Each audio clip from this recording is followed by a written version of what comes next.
ఆకలితో చచ్చిపోయినా అడుక్కోని మాత్రం అడుక్కోను. మరి డబ్బులు రావాలంటే ఎలా?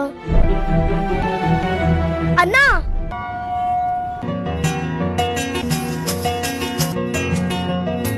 పో ఎంతరా? 10 రూపాయలు. థ్యాంక్ యూ రా. అయ్యా చిన్నపిల్లడైనా అడుక్కోకుండా ఎంత కష్టపడుతున్నాడు చూడరా రేయ్. మన పని చేసుకోవచ్చు కదా. అక్క, అన్నం ఎంత? 30 రూపాయలు. పప్పు 20 రూపాయలు. 2 కల్పించండి అయితే.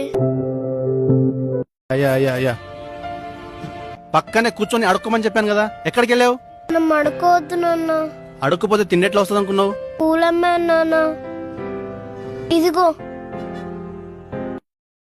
కలిగిన బాధలన్నీ కదలకు చేరువాయే, బ్రతుకున ఆశలన్నీ ఇక్కడ నుంచి మనం బిచ్చం అడుక్కోవద్దు నాన్న. పూలు అమ్ముకుందాం.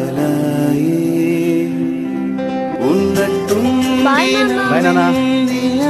బాయ్ నాన్న, జాగ్రత్త.